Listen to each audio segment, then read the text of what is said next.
एक छोटे से गांव में एक लड़का रहता था। नाम था आरव। आरव साधारण परिवार से था, पढ़ाई में अच्छा, लेकिन भीतर से हमेशा एक सवाल उसे परेशान करता था। मैं कौन हूं?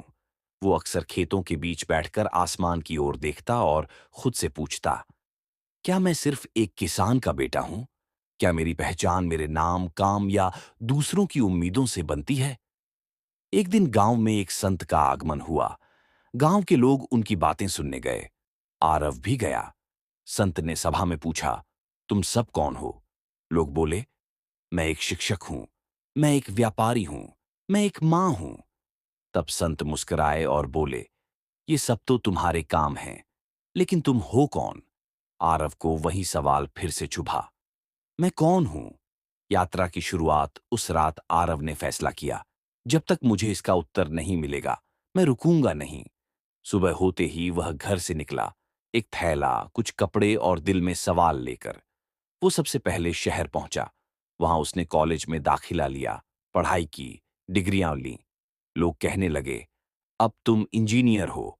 लेकिन उसका दिल फिर भी कहता, नहीं, ये मेरा काम है, पर मैं कौन हूं? आरव ने नौकरी की, पैसे कमाए, कार ली, फ्लैट खरीदा। लोग बोले, तुम सफल हो। पर हर रात बिस्तर पर लेटे हुए उसे लगता, ये सब मेरे बाहर की पहचान है, लेकिन भीतर का मैं कहाँ है?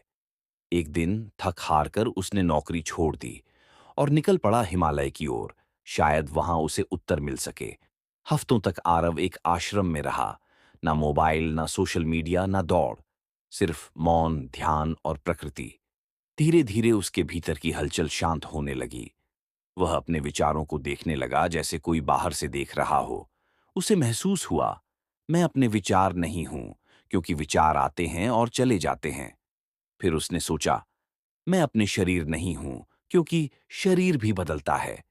तो क्या वह सिर्फ चेतना है, एक जागरूकता जो सब देख रही है? एक रात ध्यान में बैठे हुए उसे एक अनुभव हुआ। न कोई शब्द था, न कोई छवि, बस एक गहरा मौन। और उस मौन में जैसे सब कुछ समाया हुआ था। उसे लगा, मैं कोई नाम नहीं हूं, कोई रूप नहीं हूं, मैं बस हूं। वो पल छोटा था, लेकिन उसने उसकी जिंदगी बदल दी। वापसी और नया दृष्टिकोण। वर्षों बाद आरव गांव लौटा।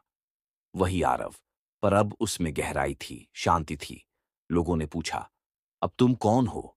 वो मुस्कुराया और बोला, मैं वही हूं जो पहले भी था, लेकिन अब मैं जानता हूं कि मैं सिर्फ एक नाम नहीं, काम नहीं, विचार नहीं, बल्कि एक साक्षी हूं, एक अनुभव करता, जो हर क्षण खुद को खोज रहा है।